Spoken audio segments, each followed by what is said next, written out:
Hi friends, ఈ వారం మన కథ నందనవనం సీరియల్లోని 8వ భాగం. రచయిత్రి గోగ్నేనిమణి, చదువుతున్నవారు రాధికా గోగ్నేని. మరి 8వ భాగంలోకి వెళ్లే ముందు ఇప్పటిదాకా జరిగిన కథ ఏమిటో ఒకసారి చూద్దామా?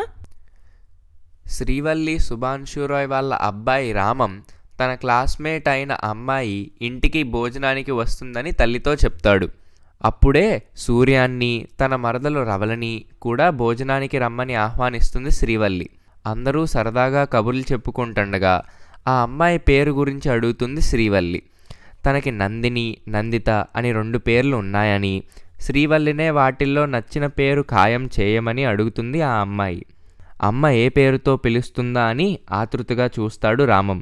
చివరికి వెళ్ళేటప్పుడు ఆ అమ్మాయిని నందు అని పిలుస్తుంది శ్రీవల్లి. అప్పుడే సంబంధం ఖాయం అయిపోయినట్టు మాట్లాడావెందుకని తల్లితో అంటాడు రామం. ఆ తర్వాత ఏం జరిగిందో 8వ భాగంలో వినండి. విన్నారుగా, ఇక కథలోకి వెళ్దామా? నందనవనం సీరియల్లోని 8వ భాగం. శ్రీవల్లి ఫక్కున నవ్వింది. అబ్బా, నిజమా? నేనెలాగూ చెప్పేశా కదా అని ఇప్పుడు ఈ మాట అంటున్నావు. నువ్వెంత ఆతృతగా నా సమాధానం కోసం ఆరాటపడ్డావో నేను గమనించలేదనుకున్నావా? అయినా అందరికీ నచ్చినప్పుడు ఆ మాట చెప్పడానికి ఆలస్యం ఎందుకు అని ఎదురు అడిగింది. రామం నవ్వేశాడు. సరేలే అమ్మా, అంతా నీ ఇష్టమేగా, ఈ వాదన మాత్రం ఎందుకు అంటూ. అందరూ నవ్వు మొహాలతో లోపలికి వెళ్ళిపోయారు. తరువాత శ్రీవల్లి ఆయనతో అంది, ఆ రోజు మీరు చెప్పిన వేళ మొదటి కలయిక ప్రహసనం విన్నాక ఆ అమ్మాయికి కొంచెం అతిశయం ఎక్కువే ఉంటుందని అనుకున్నా. కానీ తర్వాత ఊళ్ళో వాళ్ళ ద్వారా విన్న విషయాలను బట్టి ఈరోజు తన్ని గమనించాక చాలా పద్ధతైన అమ్మాయేనని అర్థమైంది. నాకు బాగా నచ్చింది. 4 రోజుల తర్వాత సూర్యం వచ్చి ఆయనతో, మీరు చెప్పినట్లే కౌలుకి ఏర్పాటు చేశాను. కామయ్య అయితే మాట్లాడేందుకు ఏమీ లేదు, ఇష్టమేనని ఖచ్చితంగా చెప్పేశాడు. ఇక రాఘవేంద్ర గారు మాత్రం మీరు చేను దగ్గరకు వస్తే వివరాలు మాట్లాడుకుని కాయపరుచుకుందామని అన్నారు. ఇది కుదురుతుందిలేండి, 2 పక్కపక్కనే కాబట్టి మనకు చాలా సౌకర్యంగా ఉంటుంది. ఓ మాట రాఘవేంద్ర గారితో అనుకుంటే బాగుంటుంది, బయలుదేరదామా అని చెప్పగానే ఆయన, శుభం, ఇలా కలిసి వస్తే బాగానే ఉంటుంది అంటూ అంగీకరించాడు. విషయం ఏమిటో శ్రీవల్లికి అర్థమైంది. ఆ ఊళ్ళో కామయ్య అనే దళిత వర్గం రైతుకు ఊరు మధ్యలో ఓ 2 ఎకరాలు, ఊరుకు కొంచెం చివరగా మరో 3 ఎకరాలు ఉన్నాయి. అతని కొడుకులిద్దరూ పెళ్లిళ్లు చేసుకుని అత్తగారి ఊళ్లకు కొంచెం దగ్గరలో ఏవో చిన్న చిన్న ఉద్యోగాలు చేసుకుంటామని వెళ్ళిపోతే కామయ్య ఒక్కడే 2 చోట్ల వ్యవసాయం పనులకని తిరగలేక ఊళ్ళో రాఘవేంద్ర గారి పొలానికి పక్కనే ఉన్న తన 2 ఎకరాల పొలాన్ని కౌలుకిద్దామనే ఉద్దేశానికి వచ్చాడు. రాఘవేంద్ర గారు కూడా మరో చోట ఉన్న 6 ఎకరాలను స్వంతంగా సేద్యం చేయిస్తూ కామయ్య పొలానికి పక్కనే ఉన్న 2 ఎకరాలని కౌలుకిచ్చేద్దామనే ఆలోచనకి వచ్చాడు. ఈ విషయాలు సూర్యం తండ్రి సూర్యానికి చెప్పాడు. ఆలస్యం చేయకుండా సూర్యం ఇద్దరి దగ్గరకు వెళ్ళి మాట్లాడాడు. కామయ్య ఎలాంటి అభ్యంతరం చెప్పకుండా, 6 నా పొలం చేస్తానంటే అదృష్టమే అనుకుంటా గాని అడ్డు చెప్పడం కూడా ఉంటదా అంటూ ఆనందం ప్రకటించేశాడు. రాఘవేంద్ర ఒప్పుకున్నాడు.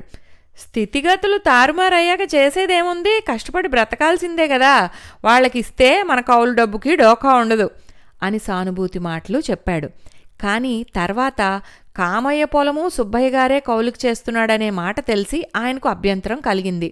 అసలు కామయ్య అనే తక్కువ కులం వాడు తన పొలం పక్కనే కొనకూడదని రాఘవేంద్ర చాలా ప్రయత్నాలు చేశాడు గాని ఫలించలేదు. తన 2 పిల్లల్ని విదేశాలకి చదువుల కోసం పంపాలనుకుంటున్న ఆ భూమి ఆసామి రాఘవేంద్ర మాటల్ని లెక్క చేయలేదు. వాడిదే కులం అయితే నాకేం, డబ్బు చేతిలో పట్టమే నాకు ముఖ్యం గాని అనుకుని రాఘవేంద్ర మాటల్ని పెడచెవిని పెట్టాడు. అప్పో సొప్పో చేసి తనే కొనుక్కుందామా అని రాఘవేంద్ర ప్రయత్నం చేశాడు గాని అంత తొందరగా అప్పు పుట్టే అవకాశం కనిపించక చేసేదేం లేక మిన్నకుండిపోయాడు. ఇప్పుడు కొత్తగా ఊరుకు వచ్చిన ఆయన తంది మాత్రమే వ్యవసాయం చేస్తే బాగుంటుంది గాని ఆ కామయ్యది చేస్తే మాత్రం తనకు సమ్మతం కాదని రాఘవేంద్ర ఖచ్చితంగా చెప్పేయటంతో ఏం చేయాలో తోచక ఇద్దరూ కాసేపు మాటలు రాక మౌనంగా నిలబడిపోయారు. 1 నిమిషం తర్వాత తేరుకున్న సుబ్బయ్య గారు, మిమ్మల్ని ఓ మాట అడగనా అన్నాడు రాఘవేంద్రతో. అతను అడగమన్నట్లుగా చూశాడు. మీ పొలంలో బంగారం పండుతుంది, మంచి పొలం అని చెప్పారు, బాగుంది. అంటే కామయ్య పొలంలో అవసరమైనట్లుగా మీ దానిలో ఎరువు వేయనక్కర్లేదా, నీరు అవసరం లేదా అని అడిగాడు. రాఘవేంద్రకి అర్థం కాలేదు. అదేమిటి సుబ్బయ్య, అలా తెలివి లేకుండా మాట్లాడుతున్నావు? పంట దిగుబడి బాగా రావాలంటే మంచి ఎరువు నీరు తప్పనిసరేగా. అవును కదా అంటూ ఆయన చిరునవ్వుతో చూశాడు. రెండింటికి ఒకేలాంటి నీటి వసతి, సారవంతమైన ఎరువు కావాలి. ఒకే రకంగా కష్టం చేస్తేనే తగిన ఫలితం ఉంటుంది. అంతేగాని పెద్ద కులం వాడి పొలం ఏమీ లేకుండా పంటనివ్వదు. చేసేవాడి కష్టాన్ని బట్టి, భూమి సారాన్ని బట్టి ఫలితం ఉంటుంది. కానీ ఎవరిది ఏ కులమో నేల తల్లికి ఏం తెలుస్తుంది?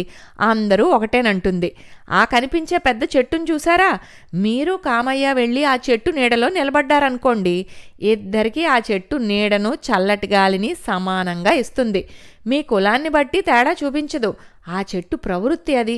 చెట్టు నరకటానికి వచ్చేవాడి గొడ్డలికి కూడా కలపనిచ్చేది చెట్టేననే సూక్తి ఉంది.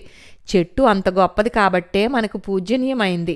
చెట్టు చేమలు, ప్రకృతి మనుషులకి చేసే మేలు గురించి మనం ఇప్పుడు చెప్పుకునే సందర్భం కాదు. అది పూర్తిగా వేరే విషయం అనుకోండి. రాఘవేంద్ర తల విదిలిస్తూ నిర్లక్ష్యంగా చూశాడు. అవును, అదంతా వేరే వ్యవహారం. ఇలాంటి సూక్తులు శుద్ధులు ఎన్ని చెప్పుకున్నా కానీ ఎక్కువ తక్కువలు అనేవి ఎప్పటికీ పోవు, ఉంటాయి.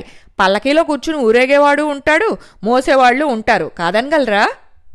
చాలా కరెక్ట్గా చెప్పారు. ఇద్దరికీ ఒకరి అవసరం మరొకరికి ఉంది. పల్లకీని మోసేవాళ్ళు లేకపోతే పాపం పల్లకీలోని వాడు ఎలా తిరగలడు? ఆ విషయం గుర్తించి మోసేవాళ్ళని ఆదరంగా చూడాల్సిందే. అన్యాయం చేయకూడదు. ఏమిటయ్యా నువ్వు చెప్పేది? కూలి డబ్బులకు మోస్తారు గాని ఒట్టినే కాదు కదా.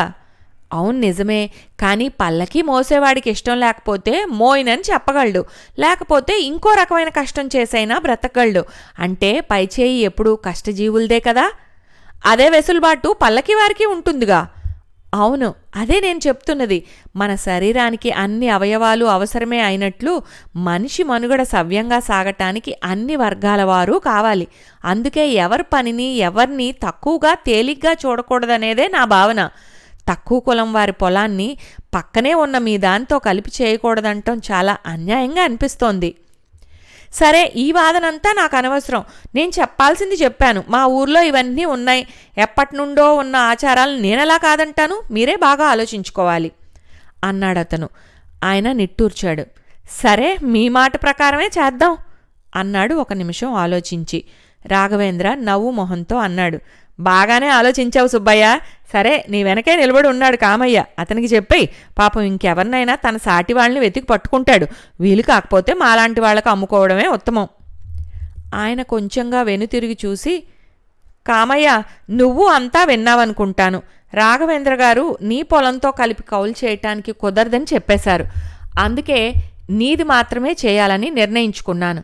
దూరాభారమైనా ఇంకెవరైనా ఇంకో చోటైనా ఇచ్చేవాళ్లుంటే అప్పుడు ఆలోచిస్తాను. ఇప్పటి వరకు రాఘవ గారిని ఒప్పించడానికి ప్రయత్నించాను గాని ఇక అదంతా అనవసరం అని తెలిసింది. నువ్వు ఏమీ ఆలోచించకుండా ఆనందంగా నీ పొలాన్ని నా చేతుల్లో పెడుతున్నావు. చూడు నేనెలా సేద్యం చేస్తానో. భూమి సారం పోకుండానే ఇబ్బడి ముబ్బడిగా దిగుబడి వచ్చేట్లుగా ప్రయత్నాలు చేస్తాను. ఆ మాటలకు త్రుళ్ళిపడిన రాఘవేంద్ర తన అంచనా తారుమారు అయినందుకు చిరుబురులాడుతున్నట్లు మొహం చిరాగ్గా పెట్టుకుని పెద్ద పెద్ద అంగలతో అక్కడి నుండి వెళ్ళిపోయాడు. కామయ్య చటుక్కున వంగి ఆయన పాదాలకు నమస్కరించబోతే ఆయన పొదివి పట్టుకుని, ఎందుకు కామయ్య ఇలా చేస్తున్నావు? నీ భూమిని నా ఉపాధికి అప్పగించినందుకు నేనే నమస్కరించాలి అన్నాడు మందలిస్తున్నట్లుగా. మీరు ఆయన్ని కాదన్నందుకు కాదు, నా పొలం కౌలుకి తీసుకున్నందుకు కూడా కాదండి. మేము అందరిలాంటి మడుసులమేనని మర్యాద మనన ఇయ్యాలని రాఘవ్ గారితో చెప్పడం విని అంటూ మాటలాపేసి చెమరించిన కళ్ళు తుడుచుకున్నాడు. బొంగురుపోయిన గొంతును సవరించుకుంటూ మళ్ళీ అన్నాడు. తెల్లారులేస్తే వాళ్ళెంట పనులన్నీ మేమే చెయ్యాల.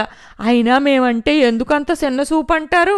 మా అయ్య తమరి తాతగారు గురించి ఎప్పుడూ చెప్పేటోడండి. 6 గొప్ప హై స్కూల్ కట్టించినారా. ఆ తర్వాత ఎన్నో కాలేజీలు వచ్చాయండి. మా వాళ్ళు కొద్దిమంది బాగా చదువుకుని ఉద్యోగాలు సంపాదించుకుని డబ్బు పంపితే మా కాయ కష్టము కలిపి పొనాలు కొలగనిగేవండి. వయసు అయిపోయి ఇక చేయలేమని ఎవరైనా బాగా సేద్యం చేసేవారికి ఇద్దామని చూస్తుంటే ఈ సూర్యం బాబు మీ సంగతి చెప్పినాడండి. నాకు పరమానందమైపోనాది. అరుగులు బడి అయ్యేవారు మనవడి గారే చేస్తానంటే ఎంత గొప్ప. మీ మాటలతో ఆ రాఘవయ్య గారికి కళ్ళు తెరుచుకున్నాయో లేదో. ఆ మాట చెప్తున్నప్పుడు కామయ్యకు నవ్వు కూడా వచ్చింది. ఏమిటో రాఘవేంద్ర గారి మాటలు వింటుంటే నాకు చాలా కోపం వచ్చింది. మధ్యలో 1-2 సార్లు మన్నించినట్లు మీరు అనేసి, అది తప్పనుకున్నారో ఏమో గాని సుబ్బయ్య నువ్వు అంటూ మాట్లాడటం నాకు నచ్చలేదు, కోపం వచ్చింది. స్థితిగతులు అనేవి ఎంత మారినా కొందరు మనుష్యుల విలువ ఏమాత్రం తగ్గదని తెలుసుకోలేని మూర్ఖుల జాతి ఆయనదనిపించింది. నేనేమైనా అంటే నువ్వు చెప్పేవాడివా అని చీదరిస్తాడని ఊరుకున్నాను గాని మీరు లేకపోతే మాత్రం రాఘవ గారి మాటలకు సరి అయిన సమాధానం చెప్పేవాణ్ణే అంటూ సూర్యం ఆవేశపడ్డాడు. ఆయన సూర్యం వైపు చిరునవ్వుతో చూశాడు. సూర్యం, కోపం ఎందుకు? పద్మనాభం గారు కులం పేరు ఎత్తి కొంచెం చులకనగా మాట్లాడినందుకు నీకు కోపం వస్తుందనుకున్నాను, కానీ రాలేదు కదా. ఆ మాటే నేను అడిగితే చాలా శాంతంగా జవాబు చెప్పావు. అలాంటి అవమానాలు అలవాటైపోయాయన్నావు. ఇప్పుడు నాకు ప్రారంభం అయ్యాయి, కొన్నాళ్ళకి నాకు అలవాటైపోతాయి, తప్పదు. అన్ని రకాల వ్యక్తులతోనూ కలిసి మెలగాల్సి వస్తుంది, రకరకాల అనుభవాలను ఎదుర్కోవాలి. కులాల్లో ఎక్కువ తక్కువలంటూ మాట్లాడిన ఆయన అజ్ఞానానికి నవ్వుకున్నావే గాని బాధపడలేదని అప్పుడు చెప్పావుగా. ఇప్పుడు ఈయన మాటలకి నేనదే చేస్తా. కాకపోతే ఇక్కడ కులాల గురించి కాదు, ఆర్థిక స్థితిగతులు అంతే. కుల మతాలనేవి జబ్బు లక్షణాలు లాంటివి. వాళ్ళ ఆలోచనల్లోని తుప్పును వదిలించి ఆ జబ్బు నుండి కాపాడి ఆరోగ్యవంతుల్ని చేయడం ఎలాగో ఆలోచించి ఆ ప్రయత్నం చేద్దాం, ఏమంటావు? సూర్యం చిన్నగా నిట్టూర్చాడు.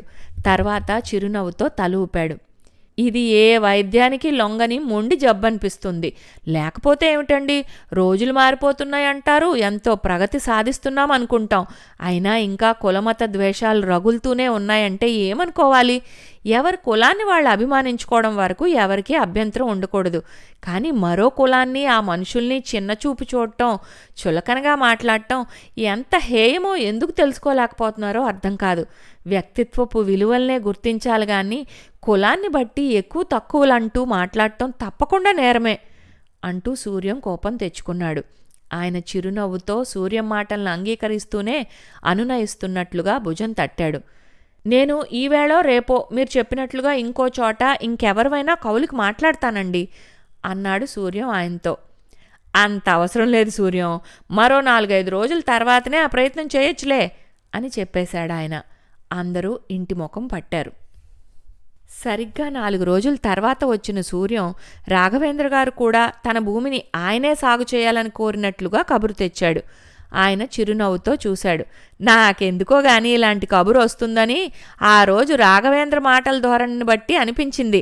వెంటనే ఒప్పుకోవడానికి ఆయనకున్న అహం అడ్డొచ్చి బెట్టు చూపించాలనుకున్నాడు అంతే. పొలం బాగా ఉండటం, కౌలు డబ్బు సరిగ్గా చేతిలో పట్టం, ఇవే ముఖ్యమని ఆయనకు తెలుసు. కాకపోతే కొంచెం కులహంకారం చూపించాలని ఆరాటపడ్డాడు. అది కుదరదని తెలిసాక ఇంకా 2-3 రోజులు ఆలస్యం చేసి రాజీకొచ్చాడు. దానికి వేరే కారణం ఏదో చెప్తారనుకో. సూర్యం కూడా నవ్వాడు. నిజమేనండి, సరిగ్గా అలాగే జరిగింది. అరుగులబడి అయ్యవారి మనవడు అంతటి వారు సేద్యం చేస్తామంటే ఇంత చిన్న కారణంతో కాదంటం ఏమిటి అని ఇంట్లో వాళ్ళు మందలింపుగా మాట్లాడేసరికి ఆలోచించగా రాఘవేంద్ర గారికి ఆ మాటలు నిజమేననిపించిందట. అలాగే చెప్పారు, మీరు సరిగ్గా ఊహించారు. నాకు తెలుసు, ఆర్థిక లాభ నష్టాల ముందు కులాల మమకారం పనిచేయదు. ఎప్పుడైనా డబ్బుదే పెత్తనం పైచేయి అవుతుంది. నైతిక విలువలు, మనుష్యుల మూలాలు అంటూ చాలా కొద్దిమంది మాత్రమే పాకులాడుతుంటారు, అవునా అంటూ ఆయన మాట్లాడేసరికి సూర్యం అంగీకార సూచకంగా తల ఊపాడు. సూర్యం వెళ్ళాక ఆయన ఈ విషయమంతా శ్రీవల్లికి చెప్పాడు. ఆ రాఘవాల అంటాడని మీకు ముందుగానే ఎందుకు అనిపించిందో? ఆవిడ తన సందేహాన్ని బయటపెట్టింది. ఆయన చిన్నగా నవ్వాడు. మన కాబోయే కోడల పిల్ల దగ్గర నుండి నేను గమనించి నేర్చుకున్న చిన్న చిట్కాను అమలుపరిచాను అంతే, అలాగే జరిగింది. ఆవిడ అర్థం కానట్లు మొహం పెట్టి వివరంగా చెప్పమన్నట్లు చూసింది. ఏముంది లచ్చిందేవి, ఎవరికైనా వ్యక్తిగత లాభమే ముఖ్యంగా కనిపిస్తుంది కదా. మొన్న మధ్య మనం తలపెట్టిన ప్రాజెక్టుకని స్థలం కోసం ప్రయత్నిస్తూ పరమేశ్వరం గారి దగ్గరికి వెళ్ళామా. గవర్నమెంట్ వారి ఖాళీ స్థలం పక్కనే నాంచారయ్య అనే రైతుది కొంచెం జాగా ఉంది. అది అమ్మటానికి కుదరదని, తనకిష్టం లేదని ఖచ్చితంగా చెప్పేశాడు. ఆ విషయమే ఆ పరమేశ్వరం గారికి చెప్పటం విని నందు తను ఓ ప్రయత్నం చేస్తానని వెళ్ళి పని సానుకూలమైందని చెప్పేసరికి మా అందరికీ షాక్ తగిలినట్లయింది. ఎలా సాధించిందో తెలుసుకోవాలని అడిగితే చెప్పింది. గవర్నమెంట్ వాళ్ళ స్థలం మనకే లీజుకు దొరికింది, పక్కనే ఉన్న ఆ కొంచెం స్థలం వల్ల ఆయనకు పెద్దగా లాభం ఏమీ ఉండదని వివరంగా చెప్పి ఆయనది మన ప్రాజెక్టుకి ఇస్తే ఆయనకు కొద్ది వాటా దక్కుతుందని అన్ని విషయాలను ఓపిగ్గా విశదీకరించాను. ఏదో కొంచెం డబ్బు చేతిలో పట్టం కాకుండా తను వ్యాపార భాగస్వామిగా లాభం పొందవచ్చునని అర్థమై ఆనందంగా అంగీకరించాడు. ఇది జరిగింది అని చెప్పింది అమ్మాయి. అప్పుడు నాకు విషయం తెలిసొచ్చింది. మేము ఎంతసేపు ధర గురించే నచ్చచెప్పే ప్రయత్నం చేశాం, అది ఫలించలేదు. కాబట్టి ఇంకో లాభం గురించి ప్రస్తావించి ఫలితం రాబట్టిందన్నమాట.